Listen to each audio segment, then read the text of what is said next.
Everyone, welcome to our channel. जो पण या चॅनलला नवीन आहे चॅनलला लाईक, शेअर आणि सबस्क्राईब करायला विसरू नका. माझे नाव आहे फरहीन शेख आणि मी आज जो चॅप्टर तुमचा घेऊन आलेले आहे 6 नंबरचा चॅप्टर मनोरंजनाची माध्यमे आणि इतिहास. तर आमच्या चॅनलवर सगळ्यांचं खूप खूप स्वागत आहे. जर तुम्हाला आमच्या चॅनल किंवा आमचं ऍप डाउनलोड करायचं असेल तर तुम्ही डाउनलोड करू शकता आणि त्याच्यामध्ये काही नोट्स असतील, टेस्ट सिरीज वगैरे असतील तर त्याचा तुम्ही नक्की फायदा हा घेऊ शकता. तर आजचा जो धडा आहे आपला मनोरंजनची माध्यमे आणि इतिहास. तर यामध्ये आपण मनोरंजनाची आवश्यकता, लोकनाट्य, मराठी रंगभूमी, भारतीय चित्रपट आणि मनोरंजन क्षेत्रातील काही व्यावसायिक संधी हे आपण पॉइंट्स आजच्या या वन शॉट मध्ये डिस्कस करणार आहोत. तर मनोरंजनाची आवश्यकता की का आहे बरं मनोरंजनाची आवश्यकता? एक तर आपलं मानवी जीवनात मनोरंजनाची नितांत गरज असते. पहा, आपण दैनंदिन रोजच्या कामातून जो आपला ताण असतो तो हलका करण्यासाठी किंवा मन आपलं फ्रेश ताजतवानं ठेवण्यासाठी आपल्याला एंटरटेनमेंटची किंवा मनोरंजनाची आवश्यकता नक्कीच आहे. किंवा उत्साह वाढवणे म्हणजे मनोरंजन व्यक्तीला कार्यप्रवण करते, ज्यामुळे कामात उत्साह वाढतो आणि कार्यक्षमता आपली ही सुधारते. विविध माध्यमे म्हणजे खेळ असेल, छंद, नाटक, चित्रपट, वाचन आणि हे सगळे काय आहेत तर मनोरंजनाची साधने आहेत आणि त्यातून आपल्याला खूप असं एक आनंद भेटतो. नंतर आपण 6.2 मध्ये येऊयात की लोकनाट्य हे कोणते कोणते आहेत. तर भारतातील प्रत्येक प्रदेशात लोकनाट्याची समृद्ध परंपरा आहे. प्रत्येक स्टेटमध्ये त्यांचं लोकनाट्य हे आहे. पहा, जसं महाराष्ट्रात धार्मिक उत्सव आणि सामाजिक जीवनाचा तो एक अविभाज्य घटक म्हणून मानला जातो.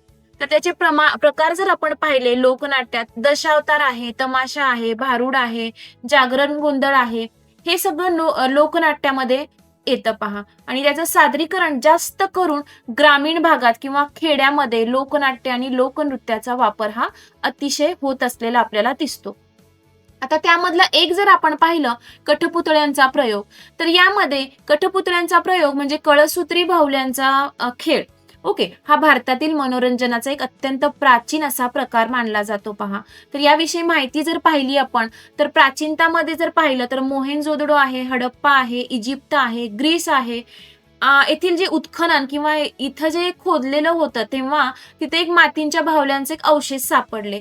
त्यावरून एक अंदाज लावता येतो की हा कठपुतळ्यांचा खेळ जो आहे तो प्राचीन म्हणजे काळापासून हा चालत आलेला असू शकतो, असा एक शोध लावला गेला. पहा, मग याच्यासाठी साहित्य काय असतं? हे बाहुल्या बनवण्यासाठी एकतर लाकूड, लोकर, कातडे, शिंगे किंवा हस्तिदंत म्हणजे हत्तीचे दात याच्यापासून ह्या बाहुल्या बनवल्या जात असतील असं एक समज किंवा ते एक केलेलं आहे की अशा प्रकारे किंवा हे साहित्य वापरून ह्या बाहुल्या ह्या तयार केल्या जातात.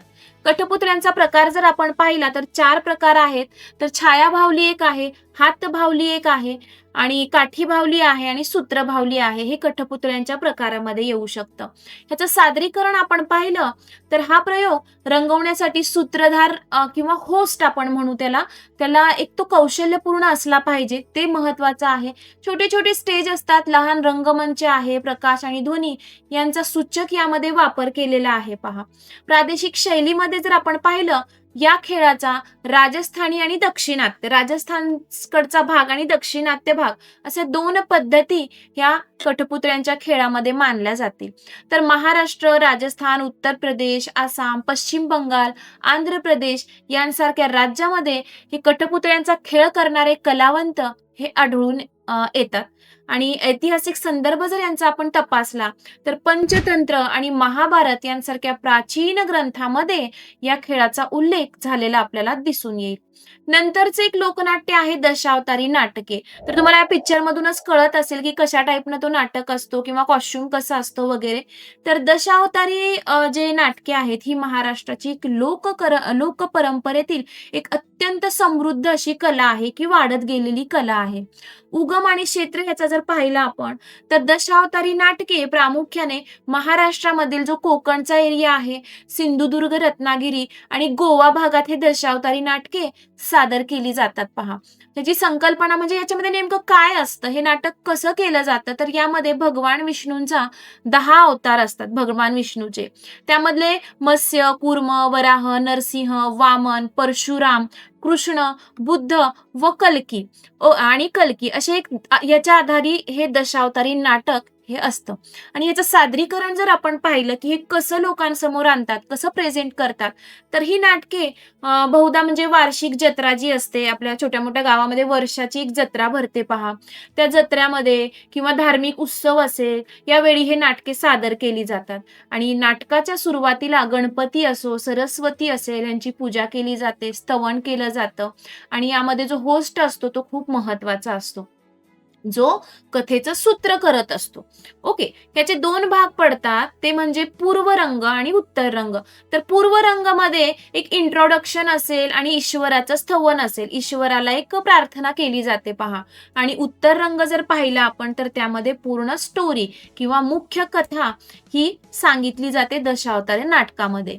याचं स्वरूप जर पाहिलं आपण तर यामध्ये म्हणजे बहुतांश वेळा उत्स्फूर्त असा संवाद असतो, कम्युनिकेशन एक असतो, संगीत असतं, नृत्य असतं, अभिनयाचा सुंदर मेळ असतो, ऍक्टिंग रहती है. विशेष म्हणजे सर्व भूमिका, स्त्रियांची पण भूमिका पुरुष कलाकारच साकारत असतो. हे दशावतारी नाटकाचं एक विशेष आहे. प्रमुख आकर्षण जर आपण दशावतारी नाटकाचं पाहिलं तर दशावतारी नाटकातील पात्रांची वेशभूषा, कॉस्ट्युम, गडद रंगभूषा असते पहा, लाकडी मुखवटे असतात यामध्ये आणि हे प्रेक्षकाचं खूप म्हणजे प्रमुख आकर्षण असतं.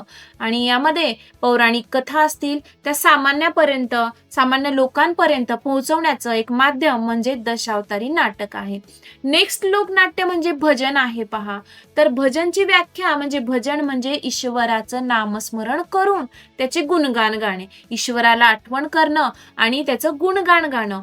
यात टाळ लागते, मृदुंग लागतो किंवा पखवाज एक म्हणजे हे साधनच आहे. तर ते इन्स्ट्रुमेंट आहे, तर ते पखवाज हे एक इन्स्ट्रुमेंट, या वाद्याच्या साथीने भक्तिगीत गायले जातात पहा. तर ह्याची भजनाची परंपरा कुठून आली बरं? भजन ही भारतातील अत्यंत प्राचीन आणि समृद्ध अशी लोककला आहे. महाराष्ट्रात वारकरी संप्रदायामुळे भजनाची परंपरा घराघरात आली. जे वारकरी लोक आहेत, वारकरीचा ग्रुप आहे, त्यांच्यामुळे हे भजन घराघरात पोहोचलेलं आहे आपल्या महाराष्ट्रात. भजनाचे पण 2 प्रकार आहेत, एक चक्री भजन आणि एक सोंगी भजन. चक्री भजन म्हणजे काय? तर यात न थांबता गोलाकार फिरत किंवा बसून एका मागून एक अभंग गायले जातात.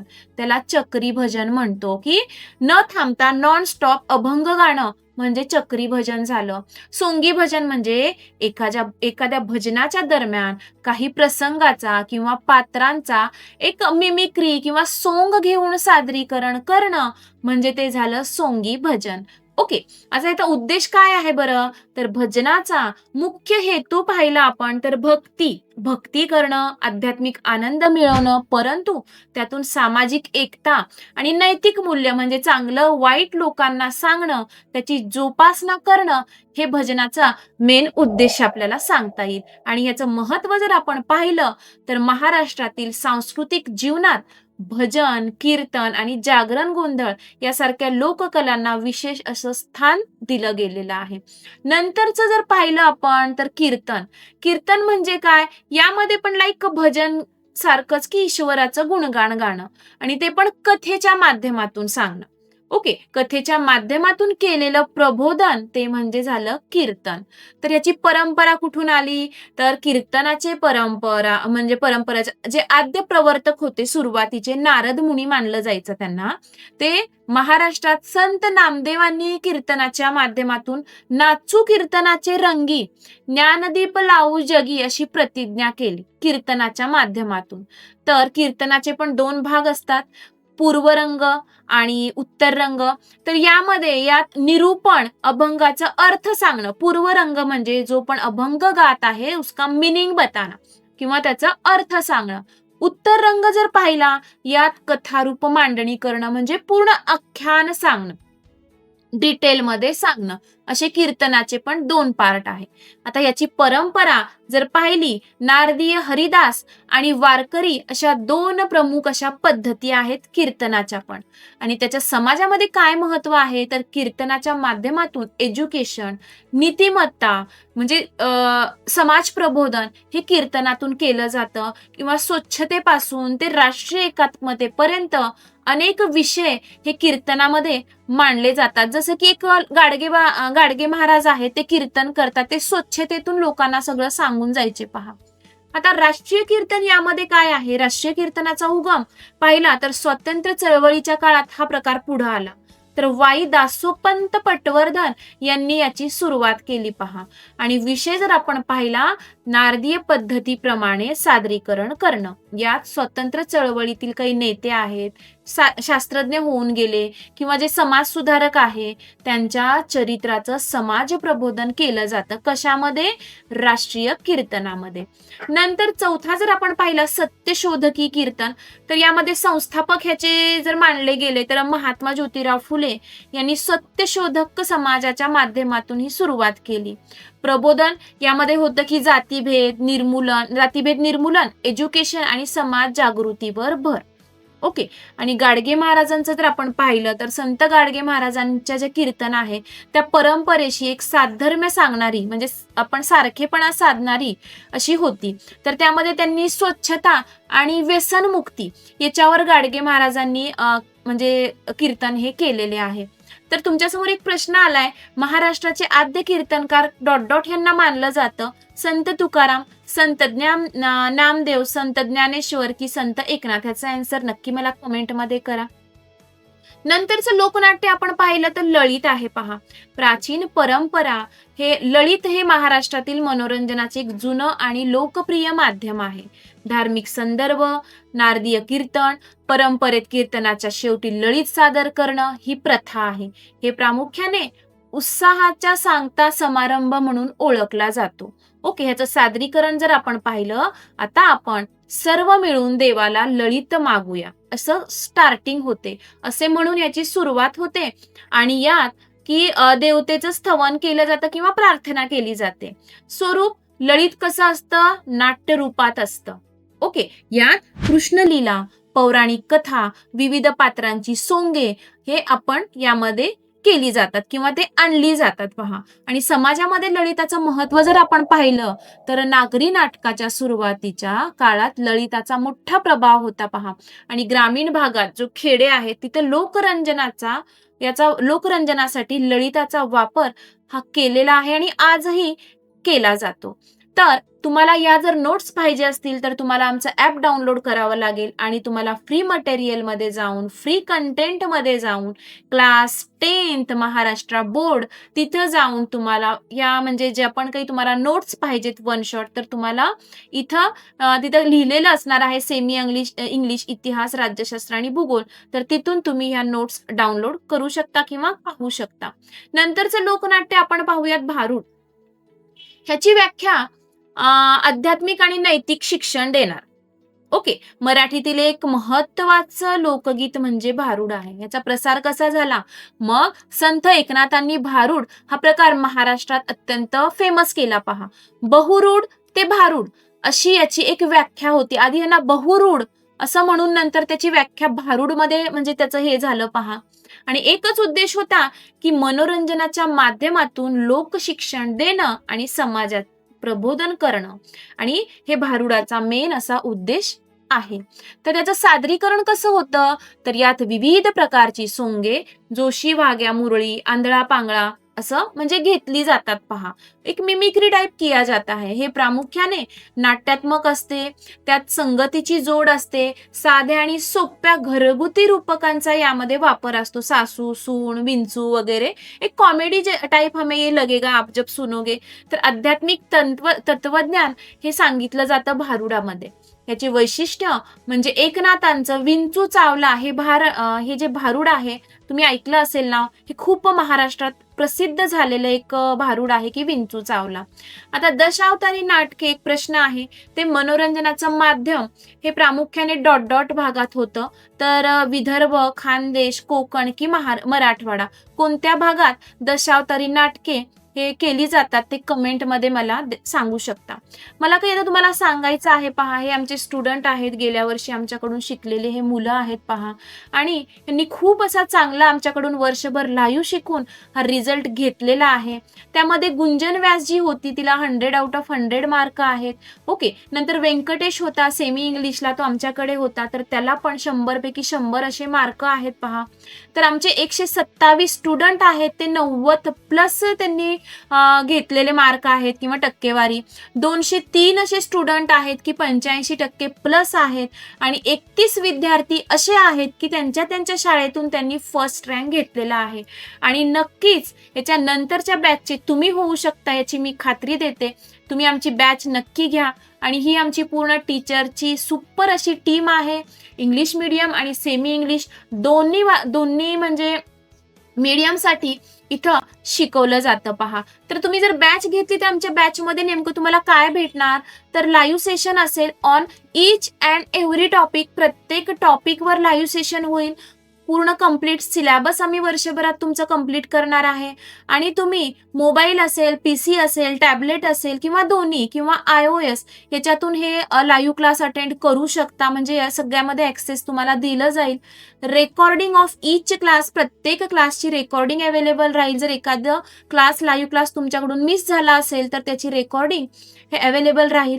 Chapter wise doubt clearing session आहे. प्रत्येक चॅप्टरचं डाऊट क्लिअरिंग सेशन हे घेतलं जातं पहा. एक चॅप्टर झाला की बिफोर एक्झाम तुमची लाईव्ह रिव्हिजन होते. तुम्हाला पर्सनल मेंटॉरशिप भेटते. म्हणजे यामध्ये तुम्हाला शिक्षकांचा पर्सनली नंबर हा दिला जातो आणि तुम्ही त्यांना काही असेल डाऊट, बॅच रिलेटेड असते किंवा काही डाऊट असेल अभ्यासा रिलेटेड, तर तुम्ही ते त्यांच्याशी डिस्कस करू शकता. आणि सगळ्यात बेस्ट म्हणजे आम्ही टेस्ट घेतो, सब्जेक्टिव्ह टेस्ट घेतो, ऑब्जेक्टिव्ह टेस्ट घेतो आणि आम्ही त्यात चेक ही करून देतो. जर तुम्हाला काही बॅच रिलेटेड माहिती पाहिजे असेल तर नक्कीच या नंबरवर तुम्ही कॉल करून सगळी माहिती घेऊ शकता. नेक्स्ट आपण लोकनाट्य पाहू, तमाशा.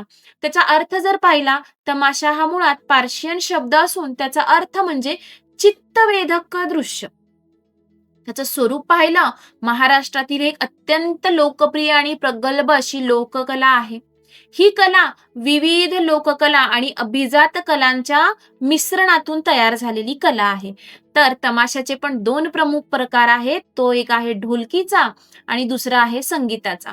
तर ढोलकीचा तमाशा म्हणजे यात नृत्याला प्राधान्य असतं की फक्त डान्स किंवा नृत्य त्याला प्राधान्य असतं. आणि संगीताचा तमाशा म्हणजे गाण्याला जास्त महत्व असतं, सिंगिंगला. ह्याच्या सादरीकरणाचा जर आपण क्रम पाहिला तर सुरुवातीला गणपतीचं स्तवन केलं जातं. गणपतीला आठवून तमाशाची स्टार्टिंग केली जाते.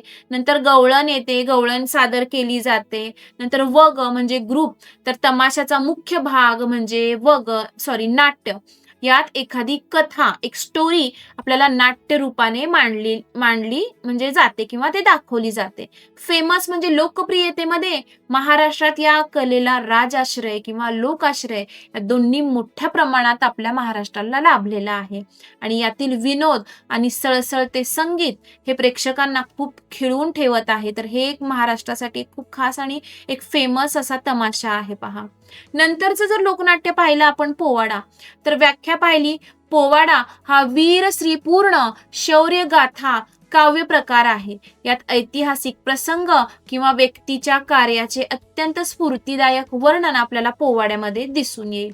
आणि ह्याचा मेन उद्देश काय आहे, प्रेक्षकांमध्ये वीररस निर्माण करणं. जे वीर पुरुष होऊन गेले त्यांच्याबद्दल एक आवड निर्माण करणं, त्यांना एक स्फूर्ती देणं, ऐतिहासिक घटनांची माहिती देणं, हे पोवाड्याचा मेन उद्देश आहे. ते पोवाड्यामधून लोकांपर्यंत पोहोचवलं जातं. आणि प्रसिद्ध पोवाडे जर आपण पाहिले, छत्रपती शिवाजी महाराज यांच्या काळातील अज्ञानदास या नावाने अफजल खान वधावर रचलेला पोवाडा, तो खूप असा प्रसिद्ध पोवाडा आहे. नंतर आली आपली 6.3 मराठी रंगभूमी.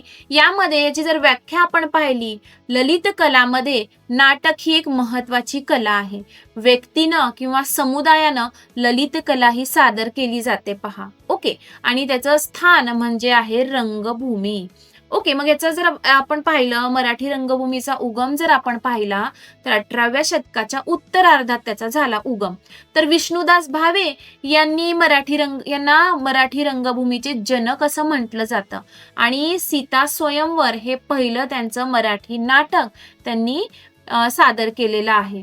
संदर्भ जर आपण पाहिला तर ब्रिटिश काळात उमाजी नाईक, चापेकर बंधू, महात्मा गांधी यांच्या कार्यावर पोवाडे हे रचले गेलेले आहेत. आणि संयुक्त महाराष्ट्र चळवळीच्या काळात अमर शेख, अण्णाभाऊ साठे तुम्हाला हे पिक्चरमध्ये दिसत असतील, आणि द ना गवाणकर ह्या शहीर लोकांनी पोवाड्याच्या माध्यमातून जनजागृती केलेली आहे. आणि ह्याचं जर सादरीकरण पाहिलं, पोवाडा सादर करणाऱ्याला शाहीर म्हणतो. तर यामध्ये डफ पहा, यांच्या हातात तुम्हाला डफ दिसेल. डफ, तुणतुणे, मंजिरी या वाद्यांचा वापर केला जातो पहा. आणि शाहीर आपल्या पहाडी आवाजात अंगविक्षेपात किंवा एक कॉन्फिडंटली हे प्रसंग जिवंत करून सांगत असतो. आता एक प्रश्न आहे, विष्णुदास भावे यांनी इतिहास विषयावर आधारित डॉट डॉट हे नाटक प्रथम सादर केले. शाकुंतल, सीता स्वयंवर, मानापमान की नटसम्राट? तर याचं उत्तर तुम्ही मला कमेंटमध्ये द्या. आता संगीत नाटक आणि मराठी रंगभूमी संगीत नाटकांचा सुवर्ण काळ होता. अण्णाभाऊ किर्लोस्कर यांचे शाकुंतल आणि सोभद्र ही नाटके अत्यंत फेमस आहेत पहा. तर बालगंधर्व नारायणराव राजहंस यांनी आपल्या गायिकेने आणि अभिनयाने काही मराठी संगीत नाटके ही फेमस केलेली आहे. सामाजिक प्रबोधनमध्ये जर आपण पाहिलं तर नाटकांच्या माध्यमातून सामाजिक समस्या मांडल्या जातात, ज्या पण काही समाजात समस्या आहेत. उदाहरणार्थ कृष्णाजी प्रभाकर खाडीलकर यांचं कीचकवध आहे. हे ब्रिटिश राजवटीवर टीका करणारं नाटक आहे पहा. नंतर विजय तेंडुलकर, पु ल देशपांडे, वसंत कानेटकर यांसारख्या लेखकांनी आधुनिक काळात मराठी रंगभूमीला एक नवीन उंची मिळवून दिलेली आहे. याचं जर महत्व पाहिला तर मराठी रंगभूमीने महाराष्ट्राची संस्कृती, भाषा, कला जोपासण्यासाठी मोठे कार्य केलेलं आपल्याला दिसून येतं. आता माहिती आहे का तुम्हाला, कीचकवध नाटकाचे लेखक होते कृष्णाजी प्रभाकर खाडीलकर. तर याची पार्श्वभूमी पाहिली, हे नाटक महाभारतातील कीचकवध या घटनेवर आधारित आहे. परंतु त्यातून तत्कालीन ब्रिटिश साम्राज्यवाद, लॉर्ड कर्झन यांच्यावर सूचक अशी टीका केलेली आपल्याला दिसते. तर याचं रूपकेमध्ये द्रौपदी एक असहाय्य भारतमाता यामध्ये दाखवली आहे. युधिष्ठिर मवाळ राजकारण आपण म्हणू याचं रोल. भीम जहाल राजकारण आहे. कीचक म्हणजे संतांद म्हणजे वाईसरॉय हे लॉर्ड कर्झन. आणि परिणाम म्हणजे प्रेक्षक या रूपांचा अर्थ समजून घेत आहेत आणि त्यामुळे त्यांच्या मनात एक ब्रिटिश सत्तेबद्दल एक चीड निर्माण झालेली आहे या नाटकातून. हे या नाटक सादर करण्यामागचा एक उद्देश होता आणि राष्ट्रभक्ती निर्माण होत असलेलं लोकांना दिसलं. आता मराठी नाटकांचा उगम आणि संहिता किंवा स्वरूप जर पाहिलं, पूर्वी नाटकांच्या संहिता म्हणजे स्क्रिप्ट आपण म्हणू पूर्णपणे लिखित नव्हत्या पहा. गाणी लिहिलेली असेल तरी संवाद हा उत्स्फूर्त असत. ओके, ते काही लिखित असं नाटक नव्हतं. पहिली लिखित स्क्रिप्ट जी आली तर 1861 मध्ये वि.ज. कीर्तने यांनी लिहिलेलं थोरले माधवराव पेशवे हे संपूर्ण लिखित संहिता असलेलं पहिलं नाटक म्हणजे लिहिलेली स्क्रिप्ट लिहिलेलं पहिलं नाटक होतं थोरले माधवराव पेशवे. तेथूनच लिखित स्क्रिप्टची परंपरा ही सुरू झाली. आता संगीत रंगभूमीचा जर उदय, शास्त्रीय संगीतांचा प्रभाव जर आपण पाहिला, बाळकृष्ण बुवा इचलकरंजीकर यांनी उत्तर हिंदुस्थानी खयाल हे संगीत महाराष्ट्रात त्यांनी रुजवलं होतं.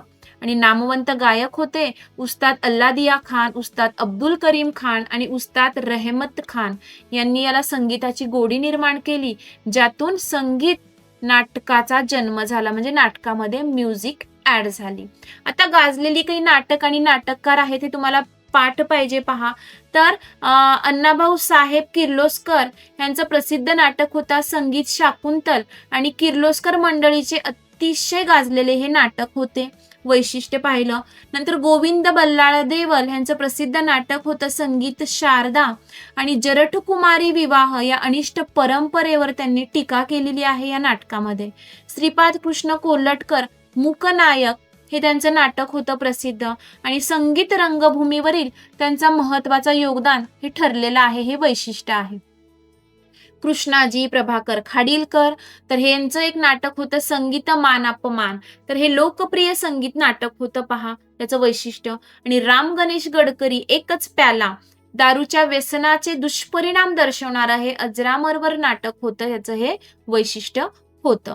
आता एक प्रश्न आहे, चित्रपट निर्मितीमध्ये भारतीय चित्रपट सृष्टीचे जनक म्हणून डॉट डॉट यांचा गौरव केला जातो. दादासाहेब तोरणे, दादासाहेब फाळके, बाबूराव पेंटर की व्ही शांताराम, कोणाचा उल्लेख केला जातो हे कमेंटमध्ये मला सांगा. आता ऐतिहासिक आणि पौराणिक नाटकांचा प्रभाव सुरुवातीच्या काळात पौराणिक कथावर आधारित नाटके खूप लोकप्रिय होती पहा. कृष्णाजी प्रभाकर खाडीलकर यांचं किचकवत यांसारख्या नाटकातून पौराणिक कथेच्या माध्यमातून ब्रिटिश सरकारवर टीका केली गेली पहा. ओके, तर त्यामुळं नाटकाकडे पाहण्याचा दृष्टिकोन हा बदलला. तर रामकृष्ण गडकरी यांचं योगदान, जसं की एक प्याला आपण आता पाहिलं, ते मराठी साहित्याला एक मोठी देणगी होती. भावबंधन म्हणजे कौटुंबिक नातेसंबंधावरील नाटक असतात. राजसन्यास म्हणजे छत्रपती शिवाजी महाराजांच्या जीवनावर आधारित एक नाटक होतं. तर त्यांच्या नाटकातील संवाद हे गडकऱ्यांची भाषा आजही अभ्यासाचा विषय हा मानला जातो. आता आचार्य आत्रे आणि विनोदी नाटके हे संगीत नाटकांचा एक काळ थोडा ओसरल्यानंतर प्रल्हाद केशव आत्रे म्हणजे आचार्य यात्रे यांनी सामाजिक आणि विनोदी नाटकामध्ये त्यांनी एक काळ गाजवला पहा. तेव्हा ते फेमस झाले की एक विनोदी नाटक. तर त्यांची साष्टांग नमस्कार, घराबाहेर, लग्नाची बेडी असे काही नाटके आचार्य आत्रे यांची प्रसिद्ध आहे. आणि समाजातील ढोंगीपणा करतात त्याच्यावर विनोद शैलीत त्यांनी म्हणजे एक जोक मध्ये त्यांनी सांगितलेलं आहे. स्वातंत्र्योत्तर काळातील प्रायोगिक आणि आधुनिक नाटके 1950 नंतर मराठी नाटकामध्ये एक आधुनिकता आली पहा. यात काही प्रमुख नाटके आहेत किंवा प्रमुख नावे आहेत. तर वि. वा. शिरवाडकर, कुसुमाग्रज यांचं नटसम्राट हे नाटक रंगभूमीवर मैलाचा दगड मानलं जातं, म्हणजे खूप फेमस आहे ते. एका नाटकाची शोकांतिका यात समर्थपणे मांडलेली आपल्याला दिसून येईल. कोणतं? नटसम्राट नाटक. विजय तेंडुलकर यांचं शांतता कोर्ट चालू आहे किंवा घाशीराम कोतवाल, सखाराम बाइंडर यांच्यासारखे जे नाटक आहे त्यातून समाजातील दाहक वास्तव रियालिटी आपल्याला कळेल. पु. ल. देशपांडे यांचं ती फुलराणी किंवा बटाट्याची चाळ हे एकपात्री प्रयोग आहे, म्हणजे एकाने केलेलं एकपात्री प्रयोग आहे. आणि यांनी मराठ्यांच्या मनावर राज्य केलेलं असं हे यांचं पु. ल. देशपांडे यांचं नाटक आपल्याला पाहण्यात येईल. आता 5वं जर पाहिलं, मराठी रंगभूमीची वैशिष्ट्य, तर लोककलांचा प्रभाव. यामध्ये कीर्तन, दशावतार, तमाशा या लोककलातून मराठी नाटकांची पाळेमुळे ही विस्तारलेली आहेत. 5 नोव्हेंबर मराठी रंगभूमी दिन सेलिब्रेट केला जातो. विष्णुदास भावे यांनी 1843 मध्ये सांगली येथे सीता स्वयंवर या नाटकाचा प्रथम प्रयोग केला होता 5 नोव्हेंबरला. म्हणून हा दिवस म्हणजे रंगभूमी किंवा मराठी रंगभूमी दिवस म्हणून सेलिब्रेट केला जातो. आता नाट्यगृहामध्ये जे बदल झाले, आधी पाहिलं आपण मोकळ्या पटांगणात वगैरे नाटक केले जायचे पहा. नंतर ब्रिटिशांनी मुंबईत प्ले हाऊस, रिपन आणि व्हिक्टोरिया अशी मोठी नाट्यगृहे म्हणजे एक सभागृह किंवा नाट्यगृह बांधली पहा. तर त्यानंतर हळूहळू मराठी नाटकांचे प्रयोग बंदिस्त नाट्यगृहात असे होऊ लागले. आधी आपण पाहिले खुल्या प्लेसमध्ये, ग्राउंडमध्ये वगैरे नाटक होत होते. तर हा एक बदल भरपूर झालेला आहे. आता एक प्रश्न आहे, मनोरंजनाची डॉट डॉट आणि डॉट डॉट असे 2 प्रकार आहेत. तर लहान मोठे, देशी विदेशी, कृतिशील अकृतिशील, जुने आणि नवीन असे कोणते मनोरंजनाचे 2 प्रकार आहेत ते नक्की तुम्ही मला सांगू शकता. आता माहित आहे का तुम्हाला, नटसम्राट नाटकाचे लेखक ख्यातनाम साहित्यिक कवी वा. शिरवाडकर, कुसुमाग्रज यांना प्रेरणा हे नाटक जगप्रसिद्ध नाटककार विल्यम शेक्सपियर किंग लिअर या नाटकाच्या धर्तीवर आधारित आहे. नायक आहेत गणपतराव बेलवकर यांचं ते पात्र खूप महत्वाचं आहे. यामध्ये पात्रांची जडणघडणमध्ये जर आपण पाहिलं तर हे पात्र साकारताना शिरवाडकरांनी पूर्वीच्या काळातील नटशेट म्हणजे श्रेष्ठ होते गणपतराव जोशी आणि नानासाहेब फाटक यांचं पूर्ण व्यक्तिमत्वांचं छटांचं मिश्रण यामध्ये आपल्याला दिसेल. आणि वैशिष्ट्य जर पाहिलं तर हे नाटक मराठी रंगभूमीवरील एक शोकांतिका म्हणजे ट्रॅजेडी म्हणून एक मौलाचे दगड ठरलेलं आहे. लास्ट आहे 6.4 भारतीय चित्रपटसृष्टी. यामध्ये भारतीय चित्रपटसृष्टी म्हणजे काय, तर चित्रपट हे दृकश्राव्य माध्यम आहे, ऑडिओ आणि व्हिज्युअल माध्यम आहे. यात कला, तंत्रज्ञान आणि व्यवसाय यांचा सुंदर असा संगम दाखवलेला आहे.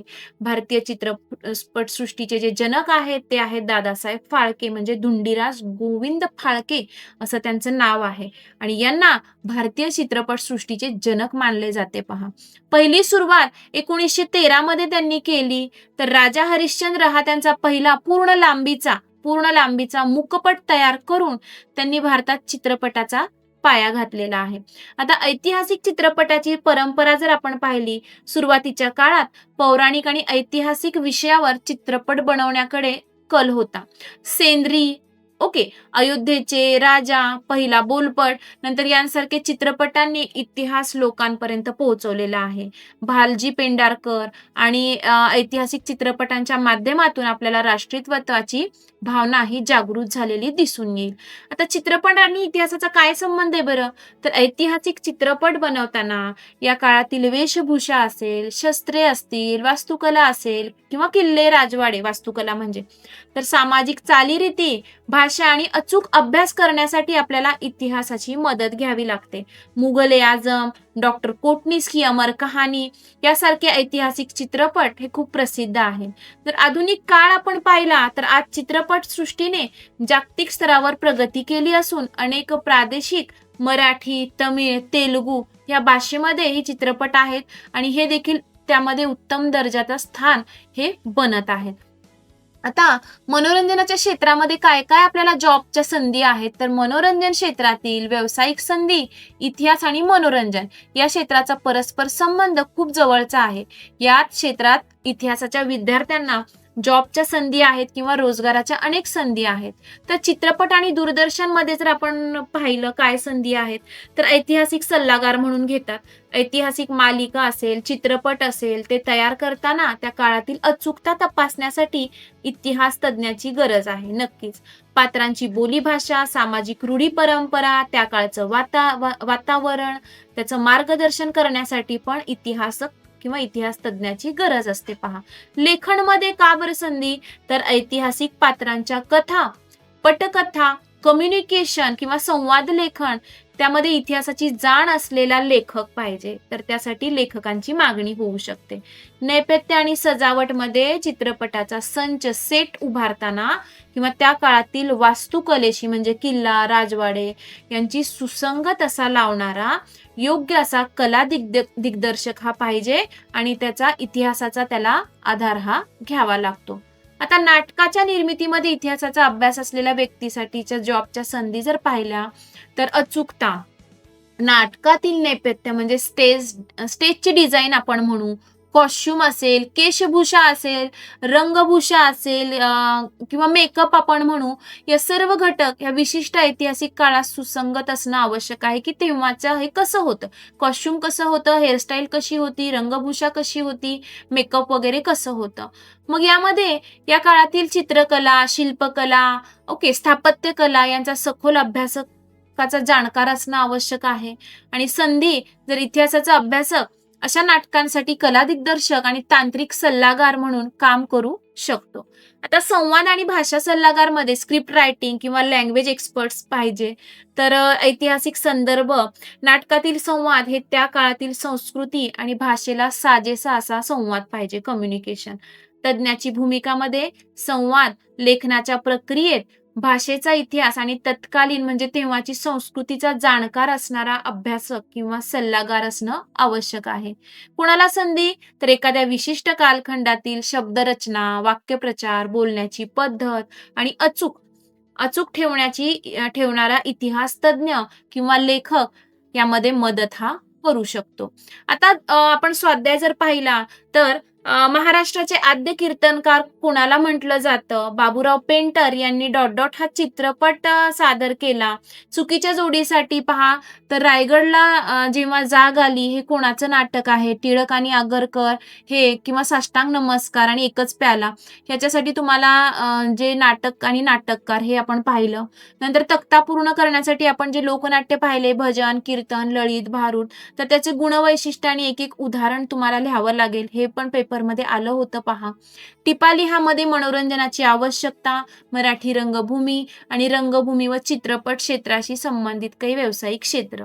सकारण स्पष्टकरामध्ये चित्रपटांच्या क्षेत्रात इतिहासाचा जाणकार असणं आवश्यक आहे. संत एकनाथांची भारुडे का लोकप्रिय झाली असे काही प्रश्न येऊ शकतात. ब्रीफमध्ये सविस्तर उत्तरमध्ये जर पाहिलं आपण तर भारतीय चित्रपटसृष्टीची जननी अशी महाराष्ट्राची ख्याती आहे किंवा फेमस आहे. पोवाडा म्हणजे काय ते स्पष्ट करा असं काही आहे. तर आता तुम्ही मला व्हिडिओमध्ये पाहिलं किंवा व्हिडिओ रेकॉर्डिंग पाहताय. जर तुम्हाला असंच माझ्यासोबत लाईव्ह जर शिकायचं असेल वर्षभर सेमी इंग्लिशच्या मुलांना इतिहास, राज्यशास्त्र आणि भूगोल, तर तुम्ही नक्कीच ॲडमिशन आमच्या बॅचमध्ये घ्या. हे गेल्या वर्षीचे आमचे रिझल्ट आहेत पहा. गुंजन आहे किंवा 100% घेणारा व्यंकटेश आहे सेमीचा. ओके, तर असं काही आमचं रिझल्ट आहे. तर ते तुम्हाला असंच रिझल्ट तुमचा घ्यायचा असेल तर तुम्ही नक्की आमच्याशी जोडायचं आहे किंवा जॉईन करायचं आहे. आणि काही तुम्हाला इन्फॉर्मेशन पाहिजे असेल ॲप रिलेटेड ओके किंवा बॅच रिलेटेड तर नक्कीच तुम्ही या नंबरवर कॉन्टॅक्ट करा आणि तुम्हाला तिथून सगळी माहिती ही व्यवस्थित भेटून जाईल. तर धन्यवाद. आणि नेक्स्ट ह्याच्यामध्ये आपण घेणार आहोत पुढचा धडा आणि भेटूयात लवकरच. तर लाईव्हमध्ये जे पण चॅनलला नवीन आहे चॅनलला लाईक, शेअर आणि सबस्क्राईब करायला विसरू नका. तर थँक्यू सो मच.